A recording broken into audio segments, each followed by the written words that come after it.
Welcome into the Pursuit of Manliness podcast, where we are vigorously equipping men to pursue biblical manliness. My name is Jared Samuels. I'm the host of the podcast. Men, as always, I'd like to begin by thanking you for checking out today's podcast episode. Now, before we get into the episode, I want to take a moment to introduce our newest sponsor, Loader Road Goods out of Coshocton, Ohio. Chris Kent is the owner, the operator, the CEO of Loader Road Goods. He's a military veteran, but more importantly, he's a man of God. And everything he has is hand sewn, hand stitched. Look at this journal cover. Has the Quiet Life logo on the front. This time of year, we're always looking to get a journal that we can commit to for the year. We can take notes from our Bible reading, our sermons we sit under, podcasts we listen to.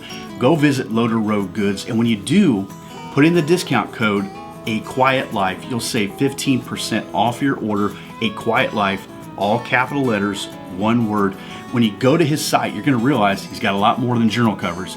He's got earrings, purses, sheaths, hatchet covers, everything. Everything he makes there is hand sewn, hand stitched. It's about a 2-week turnaround. So I want you to think ahead. Middle of February, there's a big date that we don't want to get wrong. LoaderRoadGoods.com. All right, about a week and a half ago, somewhere in there, depending on when this goes live, I made a Facebook post, and it was called Survival Skills for a Man of God. And I don't remember exactly what the wording was above it. It was something like, I trust God, and everyone else I use discernment, or I need to run through a filter. I don't remember how I worded it. I was careful when I typed that out, because there's always the guy who's, well, now remember, I know, but it's true. I trust God. I'm learning to trust God. I continue to learn to trust God. And everyone else kind of run through a filter. That filter is not judgmental or being overly critical. Hopefully, that's not the intent. The intent is to just try to figure out who this person is, or what role they should play, or what they need from me, or whatever. You know, everyone's different. And if you've been around me, then you know that I talk about, sometimes it's serious, sometimes it's joking, survival skills. Hey, you gotta create them survival skills. You need better survival skills. And I'm joking, but I'm serious. And a lot of times these survival skills, as you know with your own life. Now let me say this. I'm not talking about going out and living off the grid for 72 hours with no power or whatever.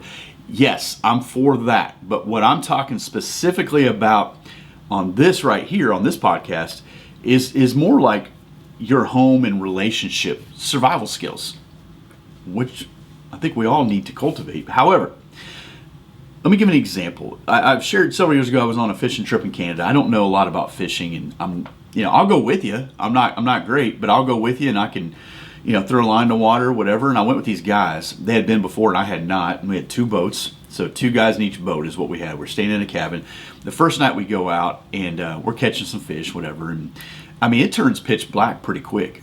I don't think I've ever been in a place like that where you're like, wow, there is no light out here. Well, we lost the other boat, which was kind of junkier compared to the boat that I was in, which was the nice boat.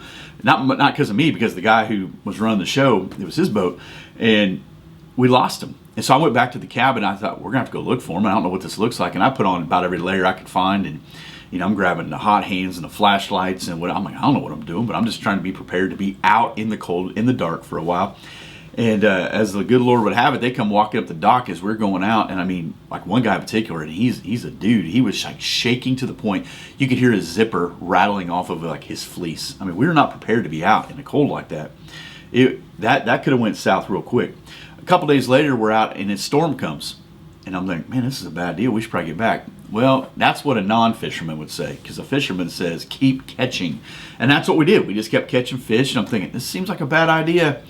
Well, eventually it turns worse, and the guy whose boat I'm on, he goes and gets in this 5-gallon bucket, and I don't remember what he gets. Might have been a rain poncho. I don't know. And I said, what do you got in there? He basically had a bunch of survival stuff in that bucket, and I thought, well, that would have been good on the United States side to let us know, hey, you might want to bring something like this with you.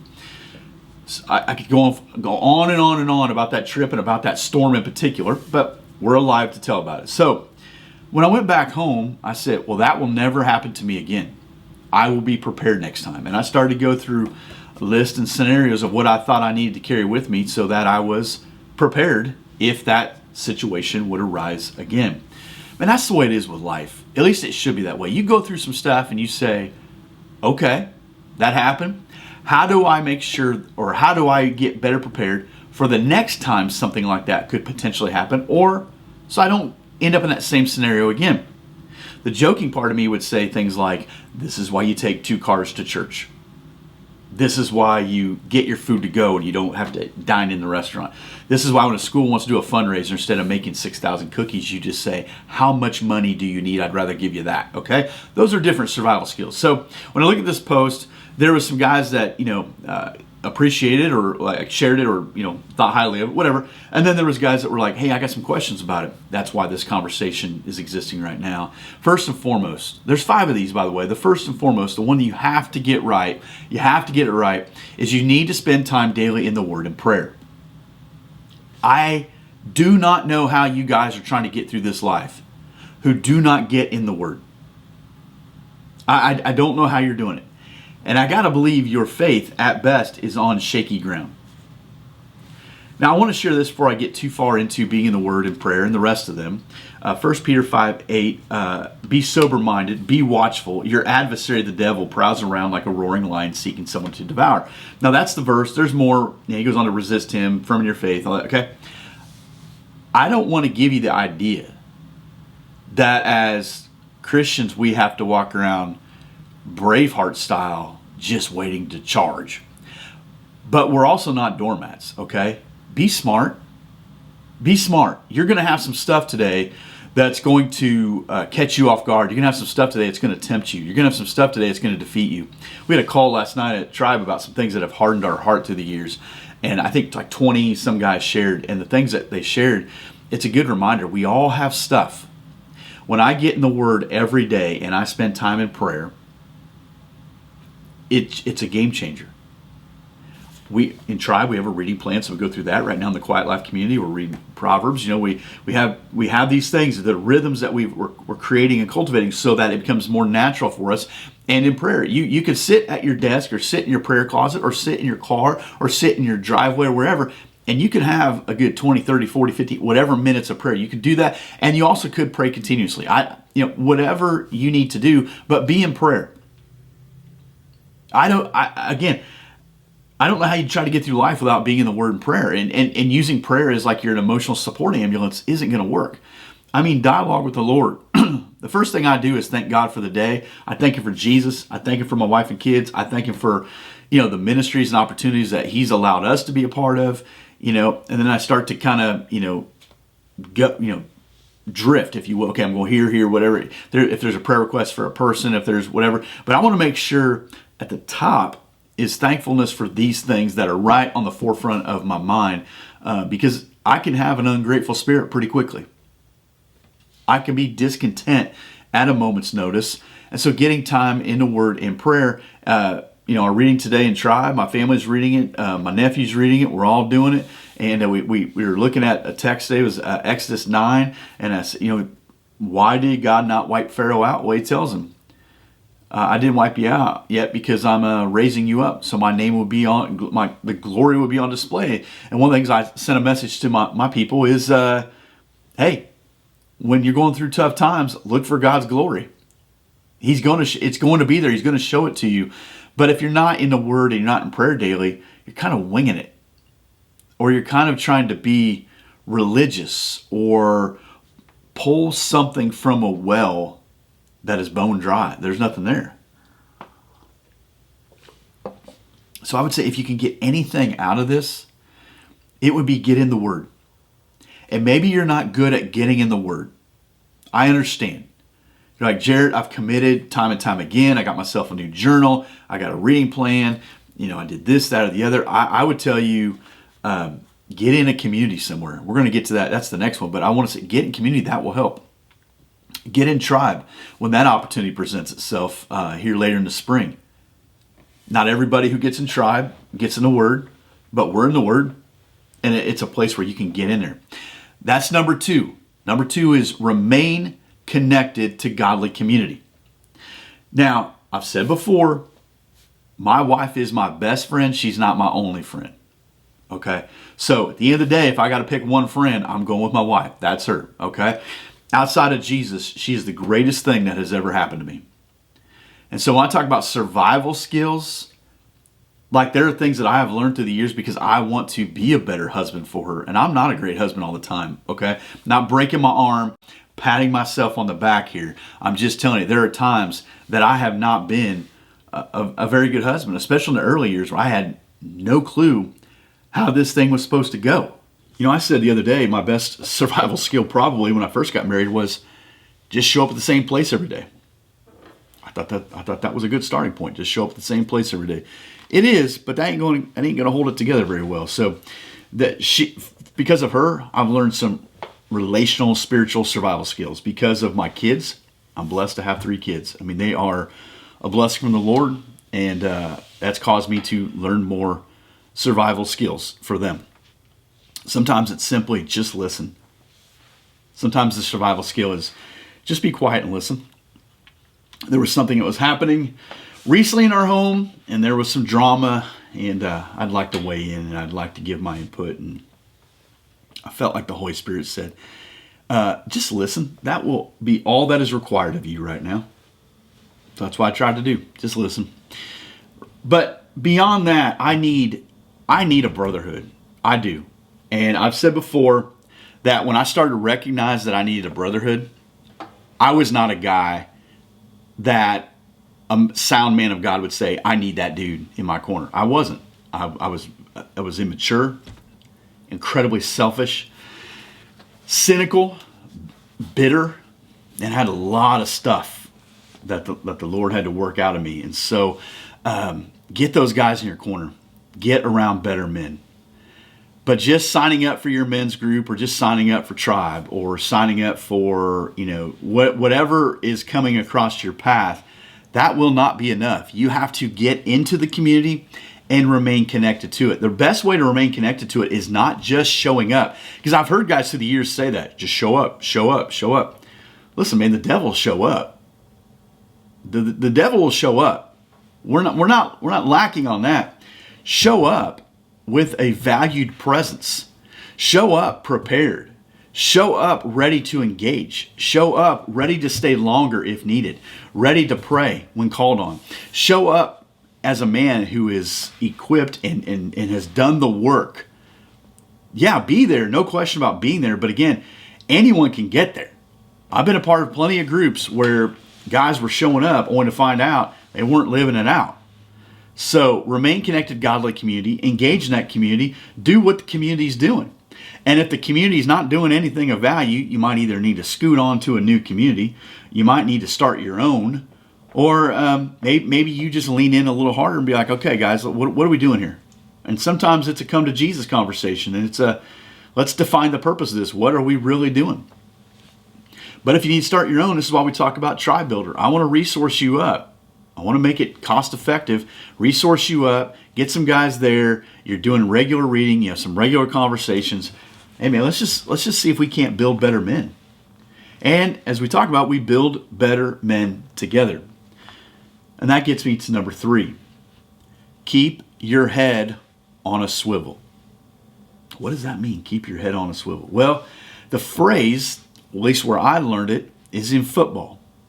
At least up until 10, 15 years ago, if a wide receiver or tight end, whoever, ran across the middle of the field on an offensive play and they were looking for the ball to be thrown to them from the quarterback, they needed to keep their head on a swivel because a cornerback, a safety, or somebody was going to come up and just remove their helmet from the rest of their body.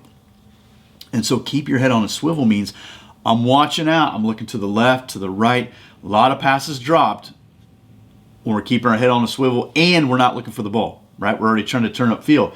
So it's a complicated analogy, I understand, depending on how deep you want to get into the football technique. However, to keep your head on a swivel simply means don't get too comfortable. Don't get too content. Don't get too lackadaisical or, just pull the curtains down and be like, we've done pretty good for ourselves. I think Scripture talks about that. The guy who's kind of looking around saying, I've done pretty good for myself. I could take it easy the rest of my life. Jesus tells a parable and says, that's a bad idea. You will be accountable for your life tonight. I'll talk about keep your head on a swivel. Know that there are problems going to come your way. So when I talk about that conversation that was happening in my house, and I said, I want to get in on that, and the Holy Spirit says, don't. You are a listener in this. My head on a swivel would be, take note of that. Take note of what's going on. Pray for that situation. As a matter of fact, I prayed for that situation today as I was getting ready. Thought about the scenario, thought about the situation. I pray for my kids' relationships. I pray for my wife and where she's at. I pray for our church. I pray. Keep your head on a swivel, knowing problems will come.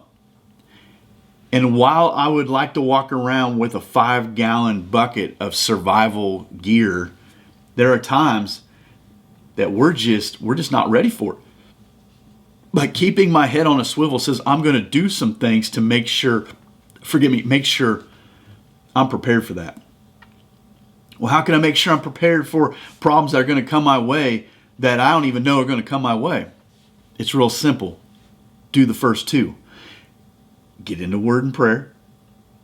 Again, make that a non-negotiable in your life. I am going to get in the word and I'm going to get in prayer every single day, or just about every single day. I'm going to make that a priority. Do I need a journal? Do I need a bullet journal? I don't care what you do with that. Just get in the word and get in prayer. The one tip I would probably give you is highlight or mark up. And if maybe you're not a highlight markup guy in your Bible, that's fine. Then get a notebook and just maybe put a few things down, or have somebody that you can message. And that gets me to my second point. You get in the word, you get in prayer every day, and you stay in godly community. When stuff comes your way, and it's going to happen.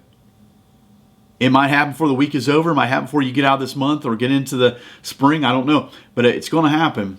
When you're in godly community, they know they aren't your emotional support tribe. This is a journey that you've been on. You're praying for them. They're praying for you. You're having conversations. You're sharpening one another, and man, boom, something happens. And you're like, man, how can we help this guy? Sometimes it's prayer. Sometimes it's a phone call. Sometimes it's money. Sometimes it's time. I know of a guy who, in a community, and he was seeing one of his brothers in the community wasn't the same guy. Reached out to him, found out the guy was just struggling a lot and what's going on. He drove I'm guessing here, 6 to 8 hours to go spend the day with the guy doing some construction, and spent the 6-8 hours driving back. I found out on accident. That's being connected to godly community. That's a guy who says, I'll go above and beyond. All of us have that story where you go, man, I can't get guys to show up for biscuits and gravy, and I can't get them. I know. But I promise you, you need face-to-face. But living in an age where you can have a digital resource and you can have this community. The calls we had this week were powerful. And I promise you, there are guys listening to this podcast who have not had genuine calls or genuine conversations like that in a very long time. And sometimes it's just because you don't trust people. So you got to keep your head on a swivel. Problems are going to come my way. So I'm already going to have these conversations. I'm already going to be in community. I'm already going to be sharpened. I'm going to share, and I'm going to listen a ton. I'm going to share. I'm going to listen a ton. Very rhythmic here. I'm going to add my 2 cents, get out of the way. Add my 2 cents, that way they know I'm still alive, still kicking, still engaged. I'm going to get out of the way. Why am I getting out of the way? Because it leaves room for other people to share. And, man, someone's going to share something that you're going to say, I needed that. There were 2 guys that shared last night on the call in particular, and I thought I needed to hear exactly what that individual was saying. Happens all the time. It happens all the time. So you have to keep your head on a swivel. And something's going to happen. Talk about survival skills. You say, man, my car broke down or whatever. Well, survival skills would be, I'm going to try to save money, which is easier said than done, so that when the car does break down, because they always do, that you have some resources there. You have some things you can pull from. Keep your head on a swivel. Hey, Dad, can we have so-and-so over? No. Why? Because I've heard the conversations last few weeks, and there's nothing good coming out of your mouth about that person. Oh, no, we're all good now. Yeah, well, not today. They ain't going to work today. What am I going to do? What am I doing as a dad? I'm going to give it a weekend or 2 before we figure out, are we still friends with this person? This person's shady? Hey, can I go with so-and-so? No. I heard what you said. No, we're not doing that. Can we do, this? Yep, definitely. We can definitely do that. Because you have to, I've said before, I don't need to be in every conversation, but I need to be aware of them. And the best way to be aware of them is just to be present, which moves me to number 4. Practice your presence. what does my presence actually mean? Jared, you just said a minute ago that even the devil can show up. You know what? There's times I've walked into my house and they've probably felt like the devil has showed up because I was angry, I was frustrated, bitter, jaded, stuff didn't go my way. And I knew walking into that house that day, I'm in a bad mood. I didn't intend to take out my frustration on the people that lived here, but it's inevitable that's going to happen, isn't it? So when I talk about practice your presence, it's being mindful, first of all, of your presence. Okay, I believe your wife and kids would rather you come home 5 minutes later and in a better mood than right on time and a jerk. I think they would rather have you come home 10 minutes later and be ready to listen to them and be present than to come home right on time and just dump the dust of your day on their head. Just a thought. Because I know, again, I walked in and like, where's my wife? Where's Jenny? I need to talk to her. I'm going to get this. Well, you know what, guy? She's had a get this kind of day too. Yeah, I know. But I want to tell you my story. I want to tell you what happened here. You don't understand. And then when it's time for her story, well, she didn't listen well enough, or you don't understand how bad mine is. And then where does she turn? You know what, man? Sometimes it's hard to be a guy, but you'll be okay. We're built to handle it. Now, I'm not saying we're built to handle everything in silence. And if you've read or you listened to points 1 through 4, hopefully you picked up on that. But if you get number 2 in godly community, maybe that's where you need to dump some stuff off. Maybe that's where you need to say, hey, can I just run something by you here? I'm working through some stuff myself, and I know another guy that's got some stuff going on. And we had a conversation recently, probably an hour and a half. I don't know how long my AirPods died. So however long that is, and we didn't commiserate, but I think we tried to encourage and remind each other, stay the course. Keeping my head on a swivel. I know when I walk into the house today, everybody else had some stuff going on too. It cannot be about me. Practicing my presence at church, what's required of me? Man, there are times I would just like to be left alone. We're a small church. We don't got one of them green room churches where your pastor gets to hang out in the back and drink bottled water and, eat bagels or what. We don't have that. But so we're very present, and there's times I'm like, man, I just need to get away. I just need to shut the door. I need to, whatever. And, but you go, no, they're only here this week. I don't know when I'm going to see them again. I'm going to practice my presence. Even when I don't feel like it, I'm going to be present. Even when I'm tired or I ain't got a lot left to give. I was talking to a guy recently who was visiting our church, and I said something about personality types or whatever. And I said, well, I'm introverted and I'm really a lone wolf. And he didn't believe me, and that's fine. And some people don't. And I said, well, brother, I promise you this: when I get in the car, I'm starting to shut it down. I know right now though what is required of me, and I'm okay with that. I'm not trying to be split personality. I'm just telling you, I know when I get the opportunity to shut the door and I don't have to be on, I'm off. But when I get home, I need to be on enough. I can't be like, guys, I'm done. No. And I did used to be that way. What a miserable way to go for them and for myself. So I'm practicing my presence. Do I add value or do I take it away? We've talked a lot about presence over the last several years. There are people that show up and you're glad they're there. There are people that leave and you're glad they left. I want to be a guy, when he shows up, you have somebody that's willing to do things. Our basketball league right now, I don't coach it, I don't ref it, I don't want nothing. I literally stand around for 6 hours and talk to whoever comes by, whatever, which isn't that many, but I'm there just to be there because I feel like I should be there. And then when it's over, you know what I do? I take out all the garbage. I'm there 6, 7 hours, so are other people, and I just take out the garbage. Nobody's asked me to do that, but I know it's something that needs to be done. On Sunday morning, I stand up front and I preach. I can do either one. I can be up front and do that stuff, or I can be in the back and say, hey man, just don't pretend like I'm not even here. The last one is this. Let's go this. We're going to get in the Word every day. We're going to stay connected to community. I'm keeping my head on a swivel, knowing problems are going to come, and I'm going to practice my presence. Whether we're watching a movie as a family, I'm at a restaurant, I'm teaching, taking out garbage, doesn't matter. Here's the 5th one. Be the gatekeeper of your camp. Be the gatekeeper of your camp. Now, wasn't planning on sharing this today, but today is I can't believe I'm going to say this. Today is the 2-year anniversary of my oldest daughter dating her boyfriend. Why do you share that, Jarrett? Because on 2 years ago today, we sat down with him and his father because he wanted to date my daughter, and he said, I want to date your daughter. And we don't just play boyfriend, girlfriend in our house. We haven't. And we still don't, except she turned whatever age, must have been 16, whatever her mom said that was okay. But we're not doing this until we sit down and have this conversation. I know that's rare. A lot of you guys are like, this doesn't make any sense to me. That's fine. He came in, we talked, whatever. One of the things I told this young man is, listen, I am the gatekeeper of my camp. As the gatekeeper of the camp, it is far easier to keep everything out than to open it just a little bit and let anything in. I'm willing to let you in, if you will, but here's what I'm asking in return. I told him, this is what you can get from me. This is what I hope to get from you.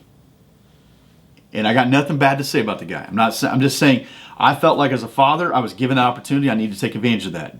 Daughter number 2, take note, because that's fixing on happening too whenever that day comes. Son, same thing happens, but I hope it's going to look different, but it better happen on the other end too. There better be a dad to say, listen, you ain't coming around here just sniffing around in this situation. No, I'm the gatekeeper of the camp. Whether that's literally locking the doors, because they don't even know the locks work at this house. If it's checking the garage door, if it's making sure this is safe, if it's monitoring relationships. There's times that, again, you have to shake the dust off your feet and say, that relationship is not good for my marriage. That relationship is not good for my parenting. That relationship is not good for my kid, or as a family, or whatever. Or to say, hey, right now we might want to call time out. Spiritually, we're not doing very well. Financially, we stink. Emotionally, we're terrible. There's times I look around and go, why are we all sick? What is going on? All right, let's start hitting the bed at the right time. Let's start drinking some water. Where's the vitamins? You are the gatekeeper of your camp. I don't know how to do a lot of things skill-wise, but I know how to monitor my camp. I know how to say, you know what, I feel like the vibe right now is this, or man, this doesn't feel well. You know, what's the analogy? The men are the thermostat, or whatever it is. Sure. I mean, we affect so much. And looking ahead or having conversations, as the gatekeeper, I'll have hard conversations with my wife, with my kids, with them all together, because you're the gatekeeper. What a privilege it is to have a camp to monitor. Now, you might say, Jarrett, I'm a single guy. I don't got anybody to live in my house, so this is not a big deal for me. Not at all. You talk about keep your head on a swivel. If you're a single individual, and you invite a lady, let's say I'm talking to men, you invite a lady over, let's say you're just watching a movie. What's the impression when she walks out? It depends on who sees it. Depends on what time of day. What comes through your television? What's coming through your phone? What's coming through your mail? Like, you're the gatekeeper.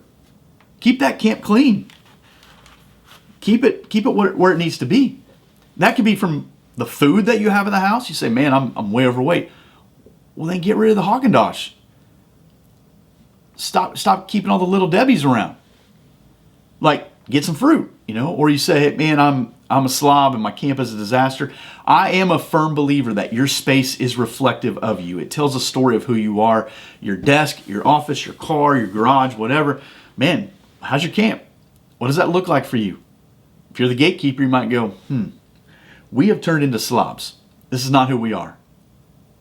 And I'm not just going to clean when somebody's going to come over. I'm going to clean because it's indicative of how I value my stuff and my space. So men, those are 5 survival skills.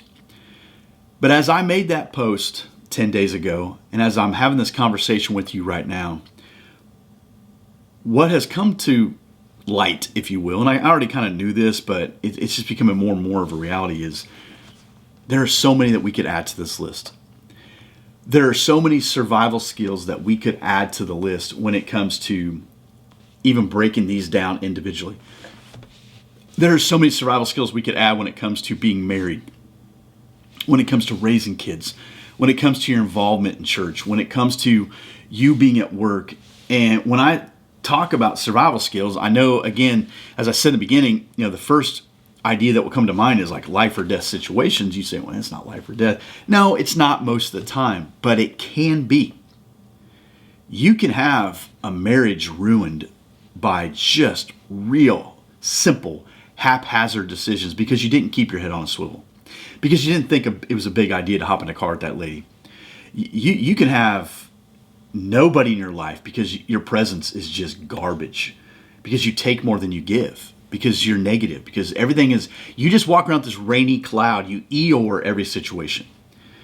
You can find yourself in a ton of sin because you refuse to really engage in godly community that will challenge you or grow you, or you got intimidated or you got overwhelmed and so you backed away. You could find yourself in all kinds of strange churches and situations and denominations and theology thinking and all that because you just don't get in the Word. There's people that believe some strange things and they refuse to get in the Word to see if it's true just because it's become a practice or a tradition. There's guys who are left with the shards and shambles of what could have been because they weren't the gatekeeper of their camp. Because they didn't take responsibility for it. Because they wanted to punt that responsibility to like their 14-year-old or whatever. Like, and again, I look at this list and the more I think about it, and I'm telling you this, if you're listening or watching this, I don't think this is the last time we're talking about survival skills. It's sort of like the framework for biblical manhood. The more I get into that, the more I think about that, the more I realize it is such a guardrail, what should be and what should not be. This is the same thing. So if you're in those situations, let's create some survival skills where we say, all right, this is how I survive in that situation. This is how I thrive in that. This is how I make sure I don't get caught up in that. And whatever that looks like, the Lord will take care of that. I'm just thankful that we get to do this. I'm thankful that we get to have this conversation. So this is probably the first of many. I'm just telling you that right now. This survival skills for a man of God, this is probably the first of many, and we're probably going to have some survival skills for different situations, different scenarios. Let me say this if you made it this far. If you have a situation that you say, Jarrett, give me some survival skills for this, email me. PursueManliness@gmail.com. Email me. Don't DM me. I hate DMs. I'm not good at checking them. I don't hate them. I'm just not good at checking them.